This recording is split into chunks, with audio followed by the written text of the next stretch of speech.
어려워요. 비 오는 날이면 가리봉봉이 가야 한다라고 하는 현대소설 진행을 해보겠습니다.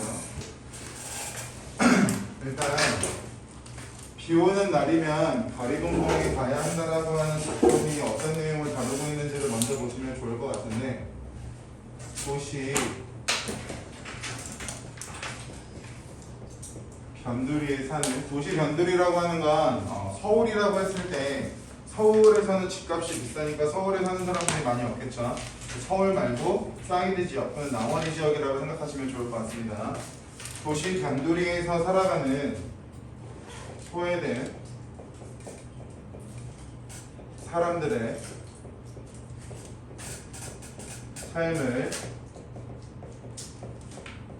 사실적으로 그리는 작품이 비 오는 날이면 가리봉동에 가야 한다라는 작품의 큰 맥락이라고 보시면 될 것 같습니다. 여기서 가리봉동에 가는 사람들의 이유와 목적이 있을 거고, 도시변두리가 어느 부분을 말하는지를 여러분들께서 알고 계시면 되는데, 여기서 말하는 도시변두리는요, 부천에 있는 원미동이라는 지역이에요. 실제 지명. 가리봉동이라고 하는 건 서울 구로쯤 가면은 예전에 구로가 공장단지였거든요. 그 공장단지를 가리봉동이라고 설명을 합니다. 여기서 그 원미동이라고 하는 건 아까도 잠깐 말씀드렸던 것처럼 서울의 집값이 너무 비싸기 때문에 집을 살 수 없는 그러한 경제적 어려움을 가지고 있는 사람들이 거주하는 위성도시의 개념이 원미동이라고 보시면 돼요. 그럼 경제적 어려움을 가지고 있는 사람들이 거주하고 있는 위성도시라고 하니까 이 원미동이라고 하는 지역은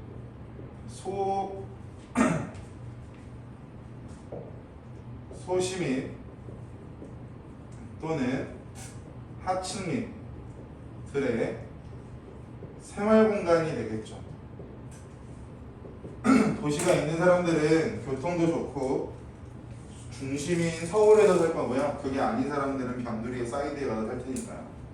그럼 이러한 도시 변두리에 사는 사람이 비 오는 날이면 가리봉동에 가야 한다라고 말하고 있는 근거가 뭐냐면, 가리봉동이라고 하는 부분이 의미하는 건 상류층이 부를 축적하는 공간입니다.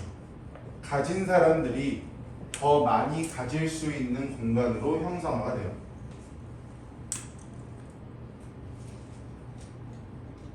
(2번)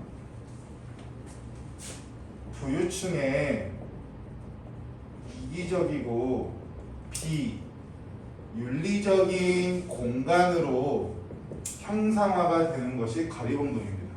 그러니까 전체적인 내용을 말씀드리면, 임시라고 하는 사람이 연탄값을 받아야 되는데 연탄값을 못 받아요.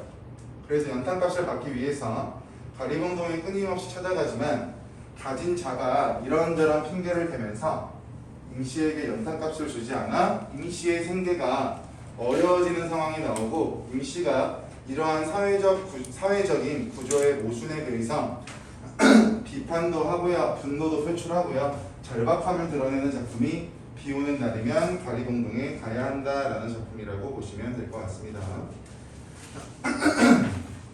아까 잠깐 말씀드린 것처럼 인물관계도 잠깐 보시면 드라고 하는 사람이 나오고요, 아내라는 사람이 나오고요, 임씨라고 하는 사람이 나오고, 마지막 가리봉동에 있는 가리봉동 사장이 나와요. 크게 등장인물은 4명이라고 보시면 되는데, 아까도 마지막에 잠깐 말씀드린 것처럼 가리봉이라고 하는 공간은 부유층이 가지고 있는 이기적이고 비윤리적인 공간이라고 말씀을 드렸으니까, 가리봉동 사장은 굉장히 이기적이고 탐욕스럽고 뻔뻔하고 염치가 없는 인물로 형상화될 겁니다. 이기적이고 탐욕스럽고 뻔뻔하고 염치가 없는 사람. 아니, 임씨가 여기서 우리가 주목해서 봐야 되는 중심인물의 역할을 할 텐데, 임씨는 하층민이긴 하지만 굉장히 성실하고요, 정직하고요, 책임감을 가지고 있는 인물로 나온 겁니다. 그와 더불어 동시에 아까도 잠깐 말씀드렸죠. 가지고 있는 사람들, 같은 말 부유층에 대한 분노를 표출하는 장면이 나오기 때문에 임시의 성격이 단순하게 순하다, 순딩순딩하다라고 해석하시면 안 되고요. 술 먹고 가진 자들에 대한 분노를 표출하는 부분이 뻥하고 튀어나올 겁니다. 반면에 주변 인물이자 이 작품을 이끌어 나가는 서술자의 역할을 하는 게 그와 아내가 될 텐데, 여기서 말하는 그는요, 처음에는 임씨에 대해서 믿지 못했습니다. 임씨가 우리 집에 수리하러 왔다가 우리에게 덤탱이를 씌울 거야 라고 믿지 못하다가 자기가 착각했다라고 하는 걸 반성하고 임씨에 대해서 연민을 느끼는 착한 사람으로 나오는 사람이 그입니다. 3인칭 대명사로 나오는 이유는 구체적인 이름을 설정하지 않으면서 누구나에게나 일어날 수 있는 일이다라고 하는 측면을 강조하기 위해 3인칭 대명사로 나왔다라고 생각해도 되고요. 처음에 임씨를 믿지 못합니다. 수리비를 많이 받으려고 수 쓰는 거 아니야? 라고 믿지 못하다가 임씨가 정직하게 이거 너무 많아요 라고 말하니까 임씨를 의심했던 자기 자신을 반성하고 성실하게 살아가는 임씨에 대해서, 그리고 가진 자들로부터 피해받고 있는 임씨에 대해서 연민의 감정을 표출한다. 와이프는요 마찬가지야. 좀 계산적이고 현실적인 인물로 처음에 똑같이 임씨를 믿지 못해요. 그러다가 자기가 잘못했다라고 하는 반성하고 임씨에 대해서 연민의 감정을 느끼는 사람이 아내라고 보시면 됩니다. 내용 자체는 어렵지 않아요. 간단하게 끝나니까 보도록 하겠습니다. 사모님, 내가 뽑아드린 견적서 좀 줘보세요. 돈이 틀려질 것입니다. 틀려질 가로쳐보시면 유치하지만 안 나오겠지만 틀려질이 맞아요? 달라질이 맞아요? 돈이 달라질 겁니다 라고 고쳐야 문맥상 맞는 말이죠. 우리 헌법과정문 예전에 모의고사 유형에서 틀리다 다르다 나왔을 때 어휘 의미 묻는 문제에서 틀리다라고 하는 거 옳고 그름을 말하는 거고, 달라진다라고 하는 건 여러분들이 알고 있는 것처럼 달라지려면. 그래? 알고 있어.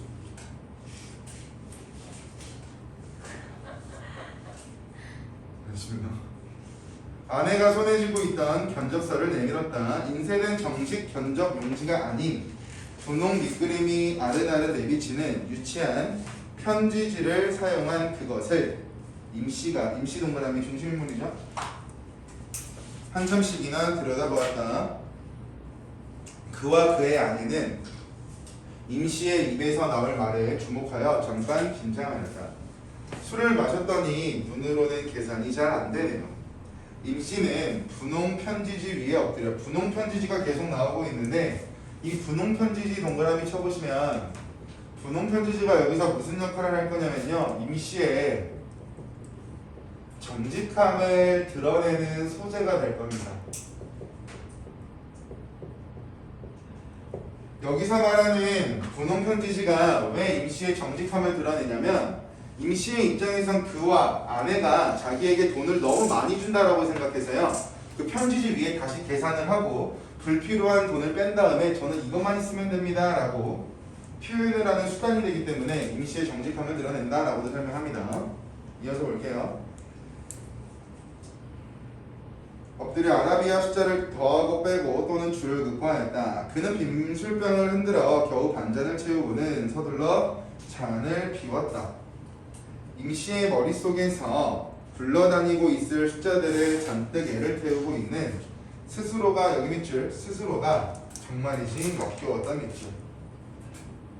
즉 계산적인 모습에 대한 자기 스스로의 괴로움을 느끼고 있으니 이런 것을 자괴감이라고 설명을 하죠. 임씨가 성실하고 임씨가 공사도 잘해준 걸 알지만 임씨가 돈을 많이 달라고 하면 어떡하지라고 하는 불안감 때문에, 즉 이해타산적으로 숫자를 생각해 보니까 내가 좀 쪽팔린다, 돈 주면 되는데 내가 왜 이렇게 계산적이지? 라고 자괴감을 느끼고 있었대요. 됐습니다 사장님, 이게 말입니다. 처음에 파이프가 어디서 새는지 모르니 전체를 뜯을 작정으로 변적을 뽑았습니다. 아까도 말씀드렸지만 아까도 앞에 가로 열어보시면 아까도 말씀드렸지만 일이 썩 간단하게 되었다 이 말씀입니다.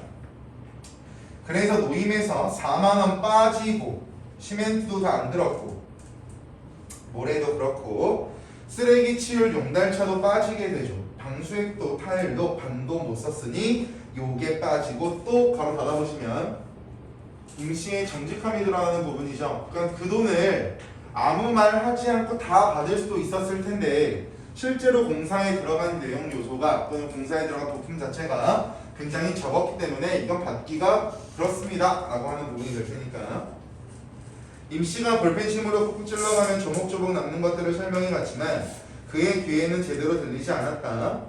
뭔가 단단히 잘못되었다는 기분, 이게 아닌데 하는 느낌이 어깨의 뻐근함과 함께 그를 짓누르고 있을 뿐이었다. 그렇게 해서 모두 7만원이 되겠습니다. 최종 수리비인 7만원. 선언하듯 임씨가 분홍 편지지를 아내에게 내밀었다. 영밑줄 놀란 것은 그보다 아내 쪽이 더 심했다. 와이프가 놀랄 이유는요, 예상보다 가격이 저렴했기 때문에 와이프의 입장에서는 7만원보다 더 훨씬 많은 금액이 나올 줄 알았지만 예상보다 금액이 저렴했기 때문에 와이프가 놀랐답니다. 그녀는 분명 7만원이란 소리가 믿기지 않는 모양이었다. 7만원이요? 그럼 옥상에 들어간 재료비도 여기에 다 들어있어요. 그거야 뭐 몇 푼 되나요? 영밑줄 그럼 우리가 너무 미안해서 밑줄 놀라움도 느끼고 있을 거고요. 오해 또는 편견을 가지고 임씨를 바라본 것에 대한 미안함도 느끼겠죠. 이렇게 정직한 사람을 우리가 계산적으로 생각하고 해당 사람을 부정적으로 바라보고 있었으니까 굉장히 상대방에게 미안하겠죠. 임씨는 당연히 모르겠지만 아내가 이번에는 호소하는 눈빛으로 그를 쳐다보았다. 할 수 없이 그가 끼어들었다. 계산 다시 해봐요. 처음에는 18만원이라고 하지 않았어? 이거 라고 나와 있는 부분 앞에 바로 열어보시면 계속 임씨의 정직한 모습이 나올 겁니다. 이거 돈을 더 내시겠다는 이 말씀이십니까? 에이 사장님도 제가 어디 공짜 일을 해줬나요? 조목조목 다 계산에 넣었습니다. 옥상이란 품값 즉 일당은 지가 서비스로다가 점점점점점 바로 받아보시면 즉 임시는 일한 만큼의 대가를 받는 정직한 모습을 보여주고 있고요. 자기한테 공사를 맡겨준 것도 고마우니까 옥상은 서비스야 라고 말하는 부분은 임씨가 가지고 있는 넉넉한 인심이 드러나고 있다 라고 설명해도 크게 특이사항은 없겠죠. 인간미가 넘친다 라고 봐도 되고요. 서비스 그는 아연에서 임씨의 말을 되받았다. 그럼요. 저도 서비스할 때는 서비스도 하지요. 이 문장도 마찬가지 임씨의 인심이 나타나는 부분이 되겠죠. 이 말을 듣고 그가 어떻게 행동하는지 볼게요. 밑줄 그는 입을 다물어버렸다. 뭐라? 대꾸할 말도 없었다. 밑줄 쳐보시면 똑같이 반복입니다. 임씨를 오해한 것에 대한 부끄러움을 느끼고 있죠. 내가 저 사람을 왜 오해했을까? 저렇게 정직하고 저렇게 성실하고 저렇게 인심 좋은 사람을 왜 오해했을까? 부끄러움을 느끼고 있고요. 토끼 띄면서 사장님이 왜 잘 사는가 했더니 역시 그렇구만요. 다른 집에서는 이라고 나오는데요. 다른 앞에 바로 열어보시면 임씨가 그와 아내와 있는 집 말고 제3자의 집에서는 노임 한 푼이라도 더 깎아보려고 온갖 트집을 다 잡는데 말입니다. 바로 받아보시면 이기적이고 또는 이해 타산적인 죄송합니다. 이해 타산적인 세태를 알 수 있는 부분이 되겠죠. 내가 여러 군데 다니면서 일을 해봤지만 너희들처럼 돈을 더 내겠다라고 하는 사람들은 처음 봤어. 다른 집은 이기적이고 계산적이고 이해타산적인 행동을 보이면서 돈을 더 깎으려고 하는데 너희 집은 참 특이한 것 같아. 제가요 이 무식한 노가다가 한 말씀 드리자면요, 앞으로 이 세상을 사시려면 그렇게 마음이 물러서는 안 됩니다. 저는요 밑줄 받을 것을 다 받은 거니까 이따 겨울 돌아오면 우리 연탄이나 갈아주세요. 밑줄 쳐보시면 즉 돈을 적게 줬다라고 불편함을 느끼고 있는 상대방에 대한 뭐가 되냐면 즉 불편을 느끼고 있는 상대방에 대한 임시의 배려가 되겠죠. 나는 정직하게 18만 원이 아니라 7만 원만 받을 건데 너가 너무 불편하다면 나중에 우리 겨울 되면 연탄이나 한번 갈아줘. 난 그거면 만족할 것 같아.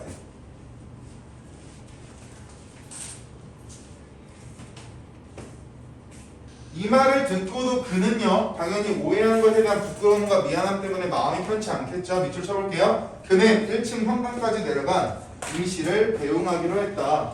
이렇게 행동한 이유는요 임씨에 대한 미안함과 임씨에 대한 고마움 때문에 직접 나가서 마중까지 하겠죠.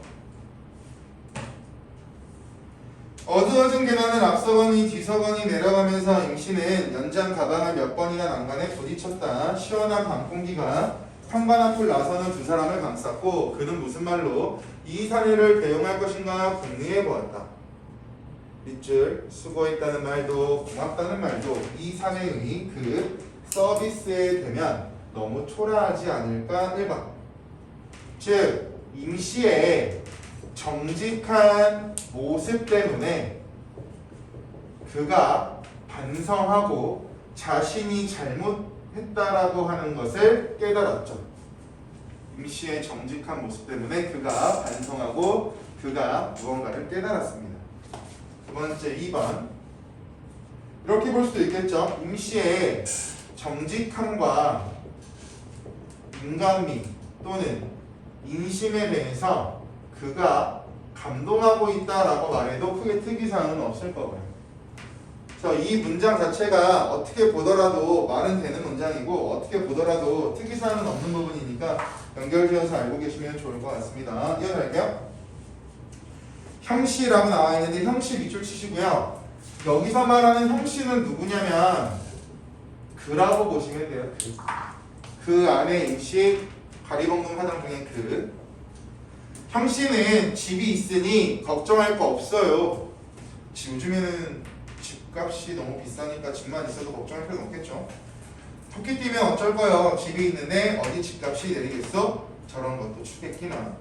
이번엔 또 무슨 까탈을 일으킬 것인지 시도 때도 없이 돈을 삼키는 허술한 집이라고 대꾸하려다가 임씨의 말에 가로채어서 그는 입을 다물었다.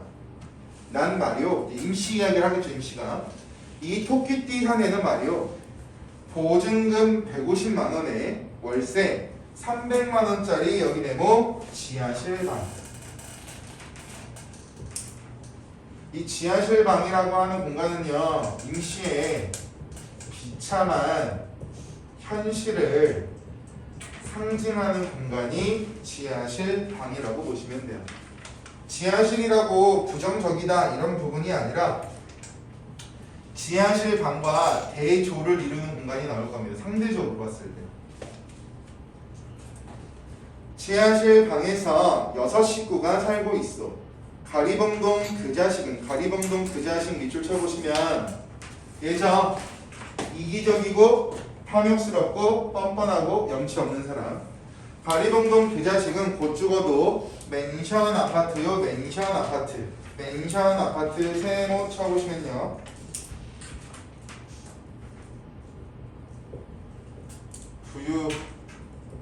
부유층이 사는 현실이라고 그냥 간단하게 보시면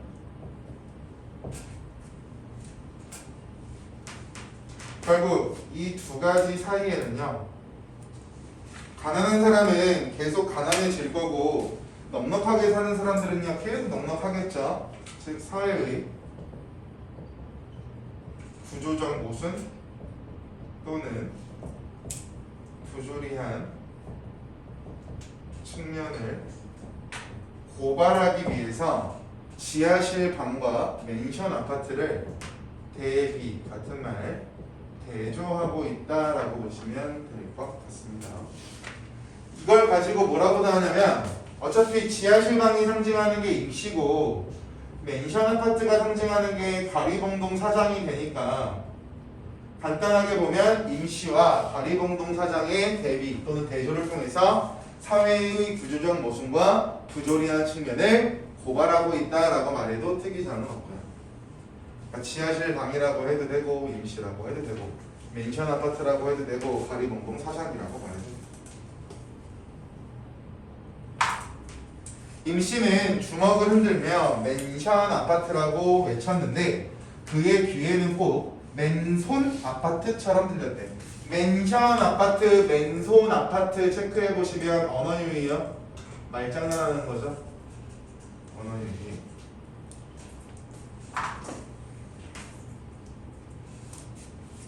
돈 받으러 갈 시간이 없다고 라고 나와 있는데요. 돈 앞에 가로 열어보시면 돈 받으러 갈 시간도 없다고 마누라는 마누라대로 벽돌 찍는 공장에 나댕기지 나는 나대로 이 짓에서 벌어야지.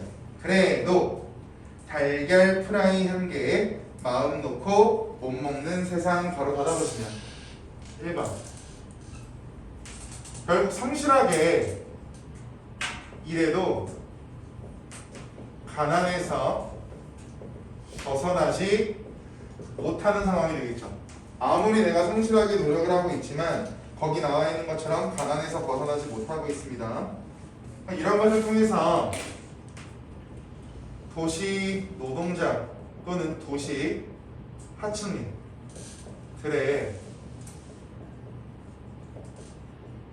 열악한 삶이 드러난다라고도 볼 수 있을 거고요. 도시 노동자들의 삶의 애환이라고 하는 건 슬픈 감정을 애환이라고 하죠.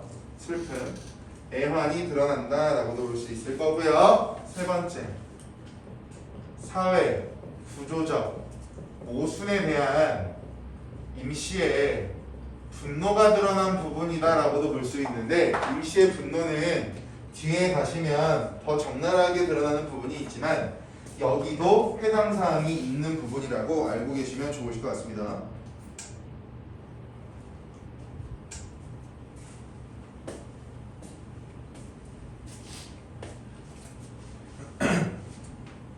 임시의 목소리가 거칠었다. 술이 너무 과하지 않나 해서 그는 선뜻 임시에게 잔을 돌리지 못하고 있었다. 돌고 돌아서 돈이라고 앞에도 마찬가지 가로 열어보시면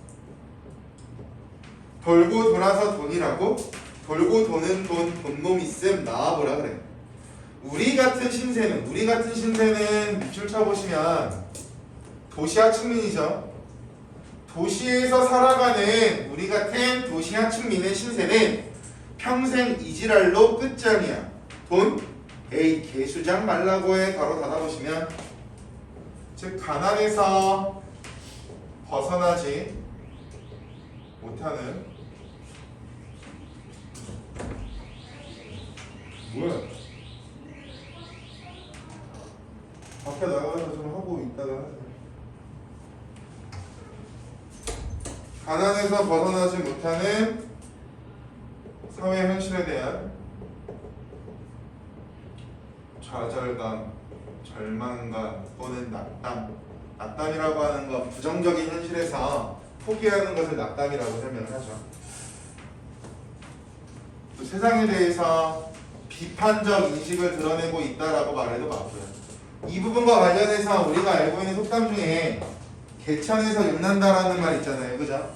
옛날에는 개천에서 욕난다라고 하는 속담이 많이 성립한 세대였다면 오늘날에는 취업 자체가 많이 어렵기도 하고 대학을 나왔다라고 해서 성공가도를 달리는 것도 아니기 때문에 개천에서 욕났다라고 하는 특징이 오늘날에는 잘 적용되지 않는다라고 하는 측면도 존재하니까 같이 연결해서 알고 계시면 될 것 같습니다. 임씨가 갑자기 탁자를 내리쳤다. 그 바람에 기웃뚱거리던 맥주병이 기어이 바닥으로 나뒹굴면서 요란한 소리를 내었다. 여기 밑줄 참고 살다 보면 나중에는 밑줄 쳐보시면 그가 임씨를 보고 위로하는 거죠. 좀만 참고 살아봐. 그러면 이렇게 위로하고 있습니다.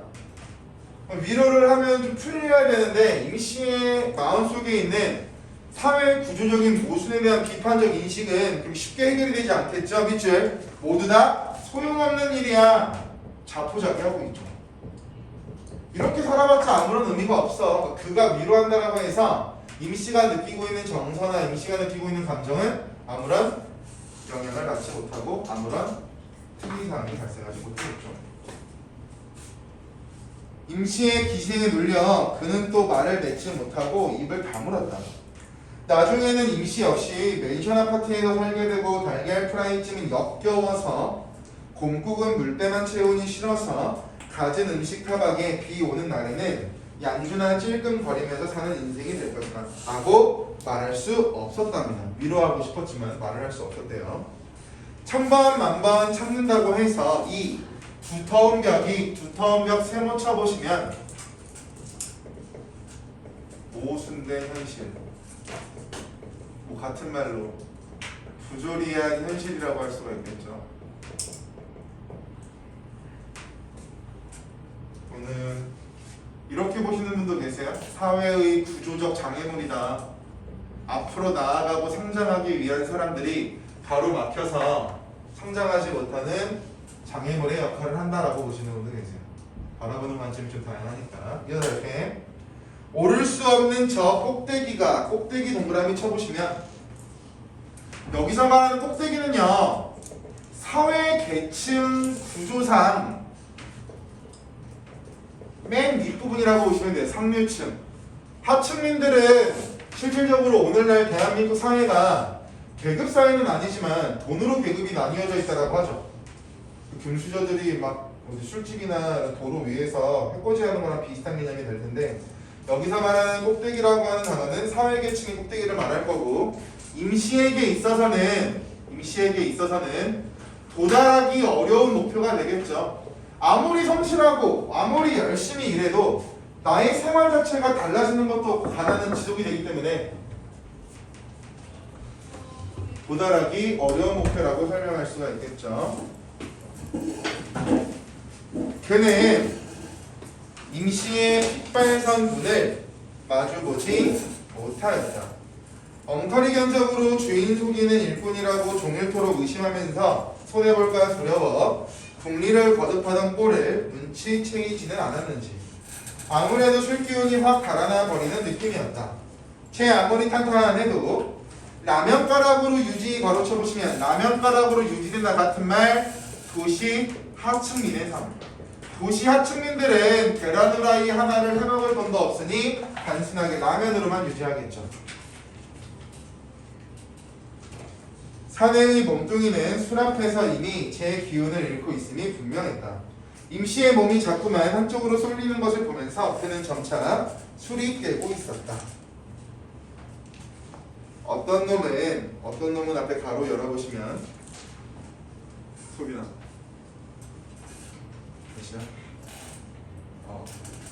어떤 놈은 몇 원씩 챙겨 먹고 어떤 놈은 한 달 내내 뼈아픔을 팔아도 20만원 벌이가 달랑달랑한데 외제 자가용 타고 다니며 꺼덕거리는 놈, 룸사롱에서 몇십만원씩 팁 뿌리는 놈은 무슨 재주로 그리 사는 거야?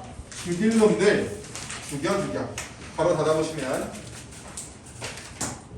계속 나오죠. 가진 사람들에 대한 분노. 임씨의 입에 거품이 몰렸다. 그 다음은 이제 위로를 해야겠죠. 비싼 술 잡숫고 와 이런단가요. 참으시오 임씨 아저씨. 쪼매 참으시오. 밑줄 쳐보시면 여기서 사투리가 사용된다라고 하는 건 뭐 크게 특이사항이 없는데 여기 사투리를 사용해서 어떠한 효과를 주고 있냐면 친근감을 부여해준다라고 하는 건 사투리의 고정적인 효과죠. 친근감 있게 상대방을 진정시키고 있다라고 말하면 맞는 말입니다. 그러니까 친근감을 주면 익숙한 환경이 형성된다라고도 볼 수가 있기 때문에 사투리를 통해 친근감을 바탕으로 상대방을 진정시킨다라고 말해도 특이사항은 없고요. 이어서 볼게요. 김반장이 냉큼 달려들어 빈 술병과 잔들을 챙겨갔다. 임씨는 탁자에 고개를 쳐박고서 연신 주결을 대내고 그는 속수무책으로 사내의 빛바랜 얼굴만 쳐다보았다. 아무리 생각해도 저 죽일 놈들 속에는 그 자신도 섞여 있는 게 아니냐는 어쩔 수 없는 괴리감이 사내의 어깨에 손을 대지 못하게 막고 있었다라고 말하면서 불쌍한 임시의 이야기를 하고 있는 작품이었습니다.